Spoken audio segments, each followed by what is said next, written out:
I watched my father's face go pale when I rose from the kitchen table at my grandparents' house in Chicago. Earlier that evening he had insisted, "All my real kids are here," as if he meant to reassure someone unknown. The nervous tension around me crackled like static. I held the sealed envelope tightly in my hand, feeling its weight like a loaded gun. My mind raced back through every memory of family dinners. Now was the moment to finally expose the deep truth hidden under years of old secrets. I opened the envelope with shaking hands, unfolding it. The DNA results glared back with confirmation. I was not my father's biological child, but my younger sister Nina was. I read the percentages, unable to swallow the lump in my throat. My mother had died when I was 6, and the vague explanations afterward felt hollow. I felt betrayal twisting in my chest, mingling with disbelief. Every family gathering replayed in my mind under suspicion. My heart pounded as I realized I held evidence capable of tearing my family apart. I stood up before my cousins. My father's eyes narrowed gaze. I took a breath, then announced the truth that had haunted me. "The DNA proves Nina is my sister, but not your daughter, Dad." Silence swallowed the room. My uncle's hand shook as he led the wine glass. Slip, fragments scattering at our feet. My grandmother's gasp echoed off the walls, tears spilling onto her blouse. I watched her shock a wave, realizing my confession would rewrite every memory we shared. There was no going back from that moment. My voice trembled as I continued, aware of every heartbeat in that silent space. Someone cleared his throat. My cousin Mark, and I saw panic flash in his eyes. He'd always been close to Nina, so close they'd acted like twins. Now I wondered if his loyalty would shift. My Aunt Marta reached out and gripped my arm, her knuckles white, but she said nothing. In that instant, I felt both abandoned and powerful, as if by speaking this truth I had freed myself and shackled everyone else. My grandfather, who seldom spoke above a whisper, finally found his voice. He leaned forward, trembling. "Child, what does this mean? Tell me again." His cane clicked against the tile floor. I swallowed, then repeated the core revelation.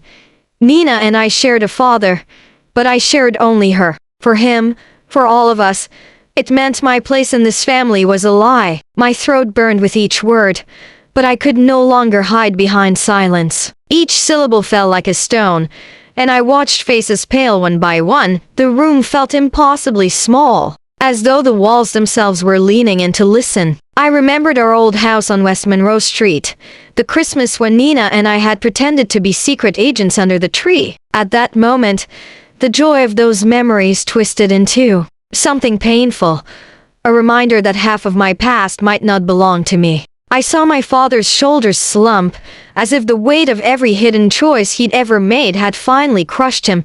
My mother's absence pressed on me like a ghost. She had died suddenly, hours after bringing me home from the hospital. Back then, I didn't understand why my father refused to talk about her or our past. My grandmother's stories were always vague.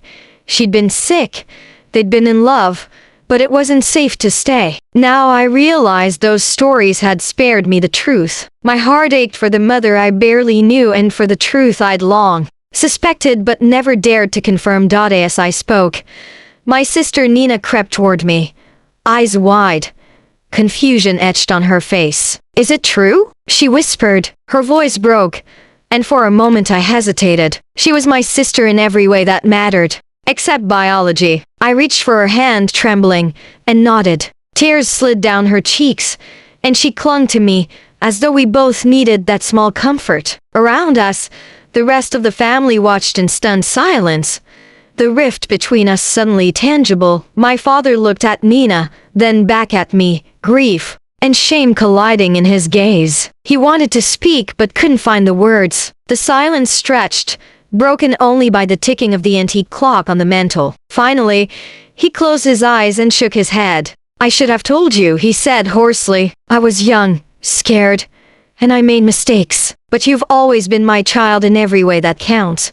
His words fell into the hush, offering both comfort and more questions than answers. I felt tears well in my own eyes, tears of relief, sorrow, and longing. relief that the truth was out, sorrow for the years lost to secrets, longing for the family I thought I knew. Around us, the room pulsed with the weight of all we'd shared and all we still needed to uncover. I realized then that this confession was not an end but a beginning of reckoning and healing, if we dared to embrace it. And as I stood there, heart pounding and voice echoing in the quiet room, I knew that nothing would ever be the same again. Waking before dawn to the hush of an uneasy household, the weight of last night's confession pressed against my chest like a heavy stone, making each breath deliberate. I moved through familiar hallways with cautious steps as morning light crept through windows, illuminating the trembling curtains. Downstairs, my grandfather sat at the kitchen table,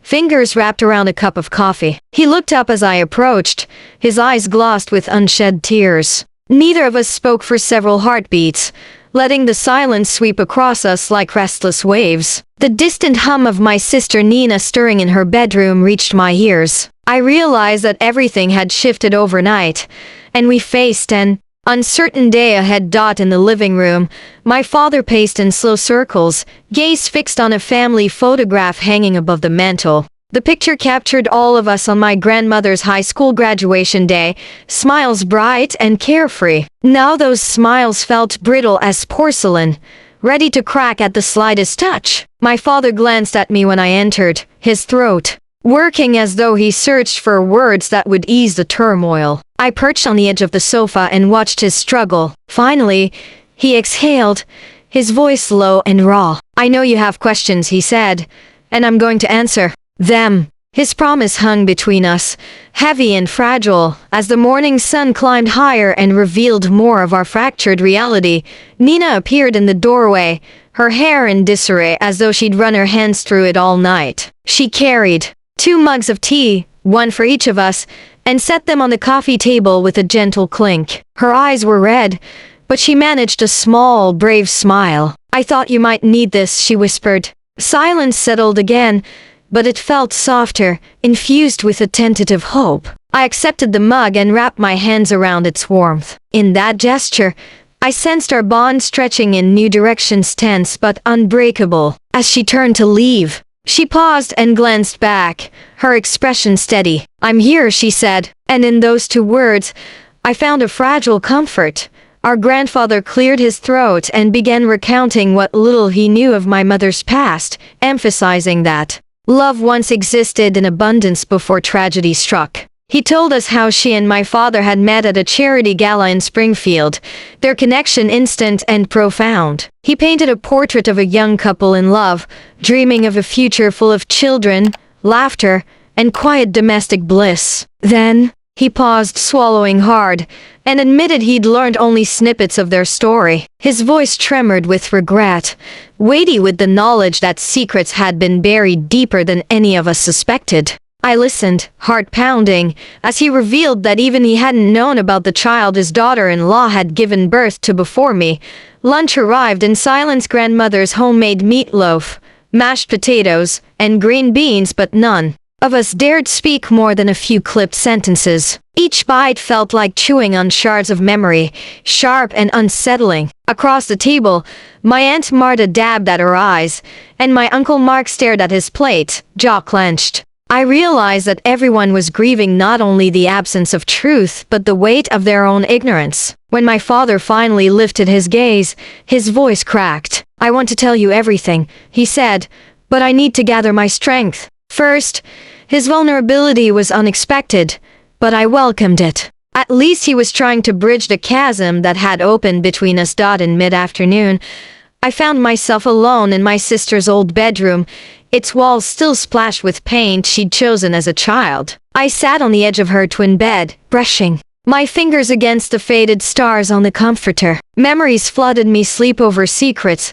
whispered giggles, the feel of her hand in mine when lightning storms frightened us. I closed my eyes and pictured how she looked when we discovered our childhood personas mirrored those stars, inseparable, twinkling side by side. Now I wondered how the knowledge of our true parentage would rewrite those memories. Would she feel betrayed by me, or would those shared moments stand strong despite everything? Late afternoon brought a meeting in the study, where my family gathered around a battered oak desk. My father unfolded a sheaf of old letters, correspondence between him and a woman I'd never heard of, written before my birth. He handed me the first letter, its paper yellowed at the edges, the ink faded but legible. He explained that he'd carried those letters for decades, too ashamed to share them. As I read her elegant handwriting, I discovered a story of undying devotion, regret, and pleas for forgiveness. Each word cut into me, a vivid reminder that love and guilt often travel hand in hand.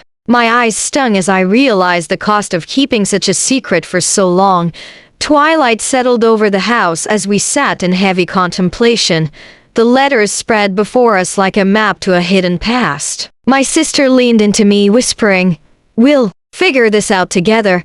Her reassurance steadied me, anchoring my racing thoughts. My grandparents exchanged knowing looks, as though the letters had given them permission to acknowledge their own buried memories. My father pressed his palm to his forehead, and I sensed his relief at finally being unburdened. The atmosphere shifted, the tension easing into something like resolve. We were a fractured family, yes, but also a family united by blood, love, and a shared determination to confront the truth together. As Part 2 draws to a close, I reflect on how the day's revelations have reshaped our lives. The shock of my confession has rippled outward, touching each of us in unexpected ways. We stand at the threshold of a new chapter, one defined not by secrets but by the courage to face them. The path ahead is uncertain and fraught with challenges, but for the first time, I feel we might navigate it together. Tomorrow, we will open more of those letters,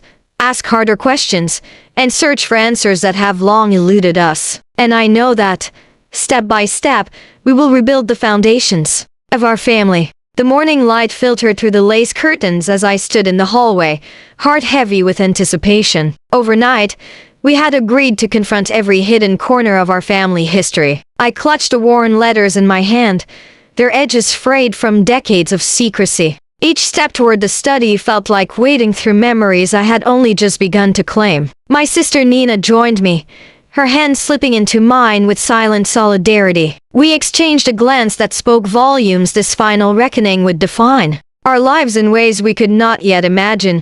We gathered around the oak desk once more, the letters arranged in chronological order before us. My father cleared his throat, voice steady but laden with emotion. He began to read passages aloud, detailing promises of love and regret written by a woman whose name I had only glimpsed in the signature, Claire Bennett. As the words filled the room, I saw my father's shoulders straighten, as if releasing a burden too long carried alone. Nina and I listened, absorbing every confession of a love that had faltered and been buried under years of silence. By midday, the air in the house felt charged with purpose. My grandmother brought trays of sandwiches and tea, her nervous energy barely contained. As we paused between readings to eat, she shared recollections of Claire's visits to Springfield, stories I had never heard, afternoons spent in the garden, laughter soft as wind chimes and tears shed behind drawn blinds. Each anecdote added texture to a woman I had never known, transforming her from a name on paper to a living, breathing figure in our family tapestry. In the afternoon light, I found myself facing my father across the desk. His eyes met mine, apology and relief mingling in his gaze. He spoke directly to me, acknowledging the hurt he had caused and the years he had stolen with his silence. "You deserved to know the truth from the start," he said. "I was afraid, but that fear became its own prison." His words cracked open something inside me, and I recognized in his confession the same desire for freedom that had driven me to reveal the DNA results so many nights ago. Nina's tears fell quietly as she stood and crossed the room to embrace our father. In that moment, the three of us formed a triangle of forgiveness and hope. She whispered, voice trembling, "We're still your children," and I felt the weight of every secret dissolve. Our grandfather, sitting nearby in his favorite armchair, dabbed at his eyes and nodded. He added memories of Claire's gentle smile and unwavering loyalty, sketching a fuller picture of the woman whose presence had shaped us even in absence. The sun dipped low. I propose we take the letters to the local archives in Springfield to learn more about Claire's life after those final pages. My Uncle Mark volunteered to drive us, eager to uncover any public records that might reveal her later years. My Aunt Marta gathered her journal, hoping to record every discovery and emotion along the way. We planned to visit the old Bennett family home, now converted into a small museum. The idea of tracing Claire's footsteps filled me with a thrill I had not felt since childhood adventures with Nina. Dinner that evening was a quiet, reflective affair. We sat around the long dining table, plates untouched as conversation flowed freely for the first time in weeks. Stories poured out. Childhood dreams, regrets, hopes for reconciliation. My grandmother raised her glass in a toast to honesty and courage, her voice steady despite the tremor in her hands. To our family, she declared, and to the future we build together. In that moment, I realized that the truth had not torn us apart but had forged a new bond stronger than any secret. Later, alone in my childhood bedroom, I sat at my desk and penned a letter of my own to Claire Bennett, wherever she might be. I wrote about my journey from suspicion to revelation, about the family she had unknowingly shaped, and about my longing to know her stories firsthand. I sealed the envelope with trembling fingers, hopeful and terrified in equal measure. With that letter, I stepped fully into the role I had claimed: daughter, sister, seeker of truth. As night fell, the house settled into a peaceful hush. I reflected on how far we had come since that first confession at the kitchen table. Secrets that once seemed insurmountable had been laid bare, replaced by understanding and empathy. I felt the threads of our family weaving together in new patterns defined by honesty, love, and shared purpose. Tomorrow, we would follow Claire's trail, but tonight I slept with a heart unburdened, certain that the final chapters of our story would be written with courage and unity.